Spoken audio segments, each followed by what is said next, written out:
now Gary Davis will read from Teddy Roosevelt's 1912 Progressive Convention speech. Well, not the whole thing, we're just reading excerpts, but I think you'll have some fun with these.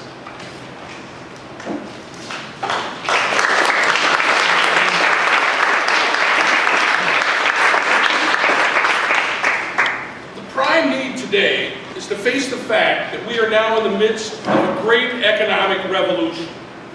There is urgent necessity of applying both common sense and the highest ethical standard to this movement for better economic conditions among the mass of our people if we are to make it one of healthy evolution and not one of revolution. Now, the present conditions of business cannot be accepted as satisfactory.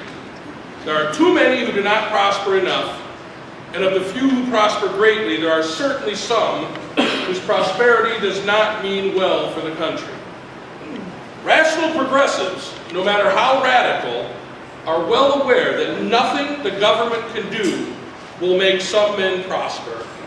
And we heartily approve the prosperity, no matter how great, of any man if it comes as an incident to rendering service to the community.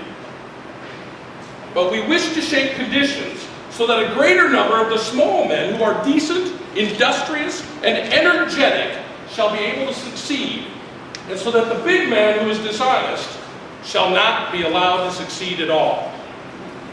Now, our aim is to control business, not to strangle it.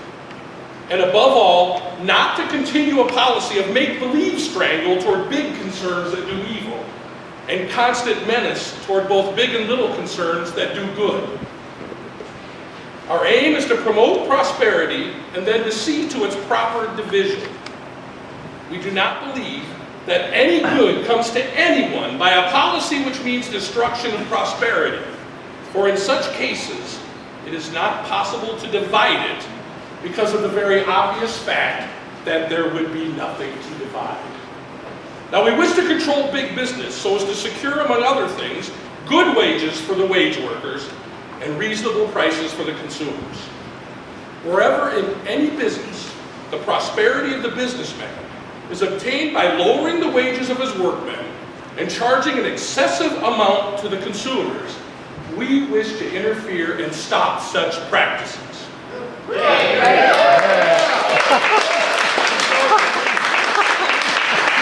not submit to that kind of prosperity any more than we will submit to prosperity obtained by swindling investors or getting unfair advantages over business rivals. But it is obvious that unless the business is prosperous, the wage workers employed therein will be badly paid and the consumers badly served. Therefore, not merely as a matter of justice to the businessman, but from the standpoint of the self-interest of the wage worker and the consumer, we desire that business shall prosper.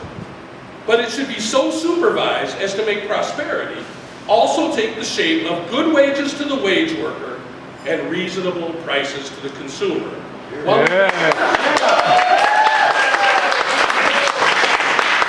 investors and business rivals are ensured just treatment, and the farmer, the man who tills the soil, is protected as seriously as the wage worker himself. Yes. Here, here.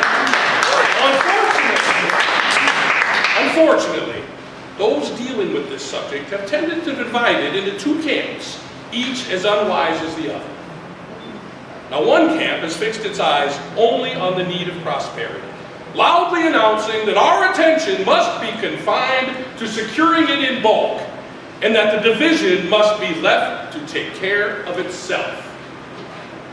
Now, this is merely the plan, already tested and found wanting, of giving prosperity to the big man on top and trusting to their mercy to let it leak through to the mass of their countrymen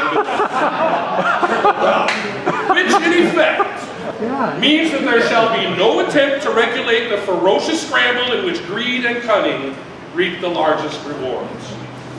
Now, the other set has fixed its eyes purely on the injustices of distribution, omitting all consideration of the need of having something to distribute, and advocates action which, it is true, would abolish most of the inequalities of the distribution of prosperity, but only by the unfortunately simple process of abolishing the prosperity itself.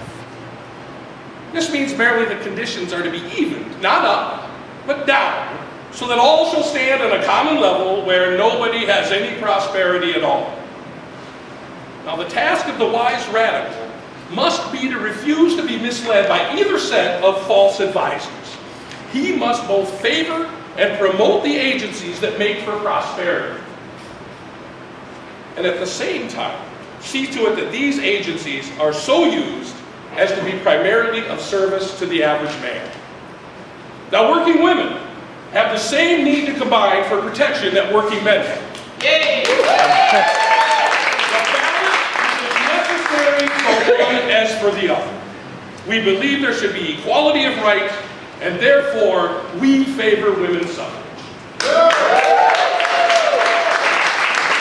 Now, in those conservative states where there is genuine doubt how the women stand on this matter, I suggest that it be referred to a vote of the women, so that they themselves may make that decision.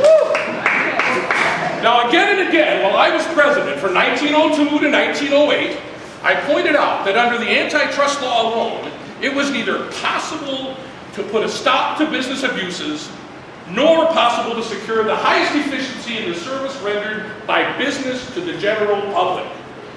Now, the antitrust law must be kept on our statute books, and as hereafter shown, it must be rendered more effective in the cases where it is applied.